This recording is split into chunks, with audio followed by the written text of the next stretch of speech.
what we mean by an alpha is just someone who kind of occupies the top. And they occupy the top by looking at the results. They get a lot of girls. They're usually pretty well liked in their social circles. They're usually able to make friends and be cool with a lot of different demographics. Some they may not fit in with, but pretty overall. When we talk about an alpha male, that's what we mean. Hey guys, Hector Castillo, Poppy from girlshays.com. Today I want to address the notion of an alpha male and whether or not an alpha male exists. Now I'll be using they in a very general way to refer to those who I've seen in comments or in videos where they have criticized the idea of an alpha male. Now I'm sure that everyone's idea of what an alpha male is differs, and that's one of their counter arguments. And so if you have a specific disagreement of what an alpha male is and you don't think I covered that idea, then feel free to leave a comment. But I'm going to address the few criticisms that I've seen in videos and comments because they seem to be the most prevalent to me. So the first notion that tries to refute the notion of an alpha male is that, well, there's no such thing as a universal alpha male, that in one demographic you can be the alpha, but in another demographic you're not the alpha male, you're lower class. And this is true.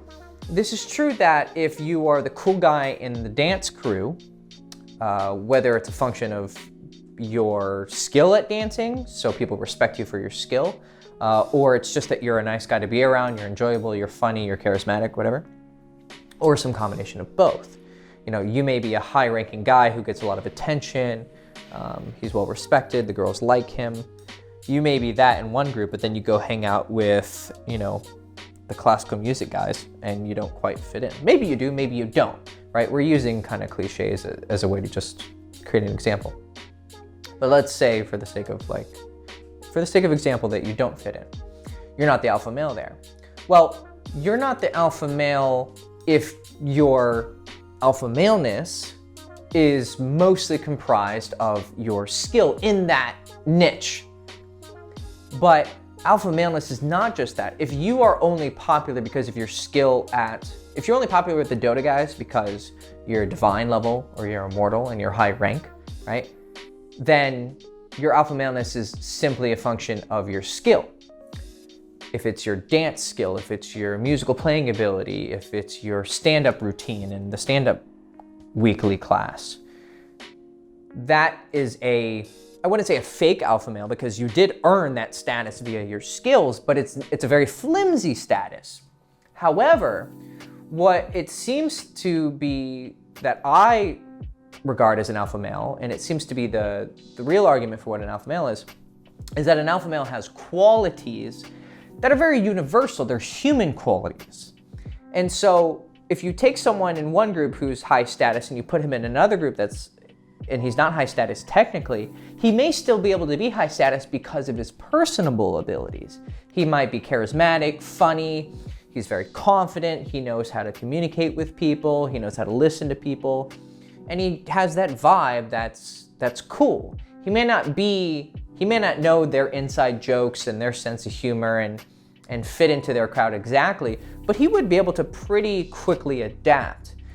So if you took like someone who's very high up in the nightlife scene in some big city. Now you have assumptions about those people. They're shallow, they're status hungry, and they're really petty and spiteful. And I've spent time with some of these people, and those descriptions are pretty accurate for a lot of them. But some of them are just genuinely super cool people who are also really good at talking to people and making friends and having conversations, and they have cool mannerisms, and they're just very interesting, enjoyable people to be around. If you were to take that guy and put him into, like, let's say a nerd group, right? Okay, he may not play the video games they do, know the references to these TV shows that they watch, so he wouldn't fit in. But he's gonna have the social skills to pretty quickly be well liked. As long as he's not a cocky asshole, right? Because then he's a piece of shit, and so he's gonna be disliked. But to be honest, if we not leave morality to the side, but just examine things in terms of likability, because a lot of people who are liked aren't necessarily good, right? Obviously it's better to be good, but I'm discussing purely on a level of being regarded high status. Even if he's mean, but if he still has the social skills to kind of unfortunately manipulate people, well, then he's going to be considered high status. Now, I'm not saying that you should be that. It's just an example to point out that there are skills within the being personable that make you an alpha. And they can traverse many demographics and niches. So the second disagreement they have is that, well, everyone isn't, in a different class and everyone's kind of equal. Because I think that's something that a lot of people get angry about when you have the notion of an alpha male, is that some people are here and some people are here. Well, that's just the way the world works. There's a lot of stratification in society, whether it's moral or not. That's not the discussion here. And if that's your discussion, that's a different discussion. It's not what I'm really going at. I'm going at the idea of an alpha with regards to power and status. I think morality is important, but it's not the discussion here. There are people stratified based on their social status, their economic status, their skills within certain niches in society and cultures and countercultures and subcultures. There's stratification based on how people look. There's stratification on many different qualities. And you may be angry about this and think that the morally righteous thing to do is to say everyone's the same. But I don't think that's exactly a good way to go about it. You should treat everyone with dignity and respect. That seems to me to be just common sense. But to say that everyone is just equal in their outcome and equal in it's just not true. It's not true that everyone is equally funny. It's not true that everyone is equally sexy. Different people have different tastes of humor and what's sexy, but there are definitely some who are a little bit higher than others, right? And it just doesn't seem to be a very realistic argument to say that there aren't levels to this thing. And so what we mean by an alpha is just someone who kind of occupies the top. And they occupy the top by looking at the results. They get a lot of girls. They're usually pretty well liked in their social circles. They're usually able to make friends and be cool with a lot of different demographics. Some they may not fit in with, but pretty overall. When we talk about an alpha male, that's what we mean, okay? That there are some people who are more likable and sexy and seductive or popular than others. It's a very simple argument, but it's something that I think angers people because people don't want to feel like if they admit that there are levels in the world when it comes to status and likability, then one has to ask yourself, where do I fit into that? And for a long time, I didn't fit into that, but I made myself into something that I would consider an alpha male. Now, what we define specifically as an alpha, right? That's another discussion. The three basic qualities, and I've talked about this in a previous video, is I would say your ability to achieve what you want. So I guess I would call that dominance, but that's a word that a lot of people don't like. But I think dominance is your ability to achieve what you want. You can dominate a situation, and hopefully in a morally righteous way.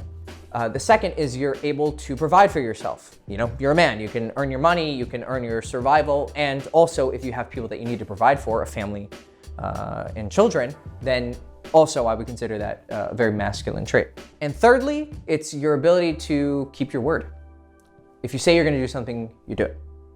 These are what I would consider because that third one is very moral based. So that's what I would consider being an alpha male within my own personal definition, right?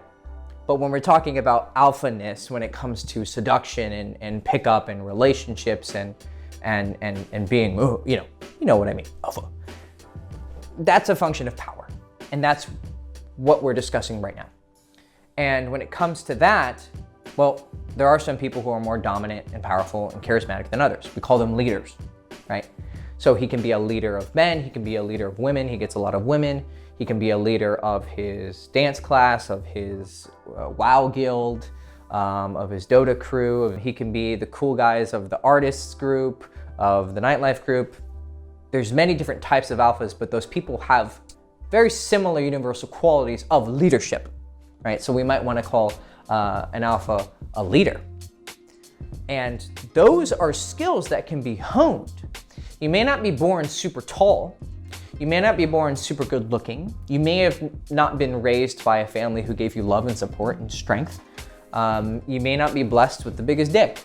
You may not right now have the biggest muscles, but that is something you can change. You can't turn into the mountain, right? But you can get pretty ripped if you put in the work. You can't make yourself better looking without plastic surgery, but you can lose weight and it'll make your face. You can change the way you eat, but also personality-wise.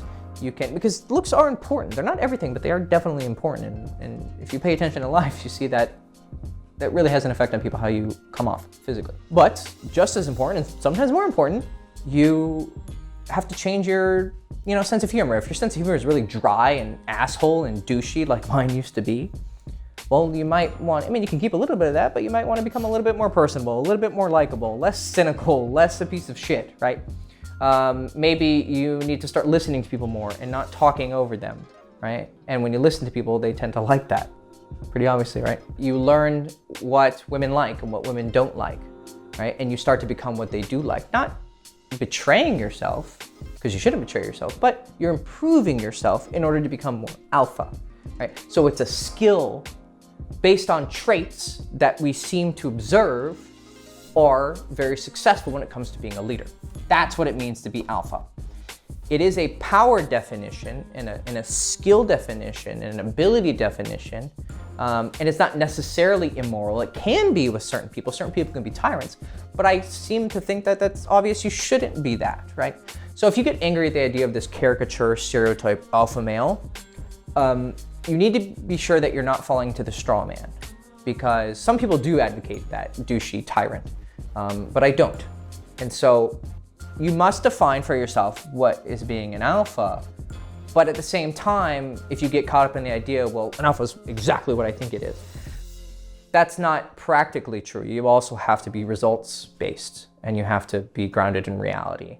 And if you're not seeming to have the life of an alpha, or you seem to get what you want, people tend to like you, you tend to be really good with girls, you're dominant in that you can get what you want out of life, then you're not quite being alpha. So you need to create your own definition. But at the same time, you need to be in reality and see what's working, what's not working. But then when you combine them, then that's when you create what I would consider like your true alpha, which may mean being the leader of groups and being super popular. Or if you don't want to be, you can be what might be more accurately described as a sigma male, and you exist outside groups, but you still have those qualities of an alpha. So in summation, I would say that the alpha male, the notion of it, very obviously exists. It may rub people the wrong way because they get the notion from people who don't quite describe it so well, or they make it into a caricature. But we can see very clearly in our lives that some people tend to be cooler and more successful and more dominant than others.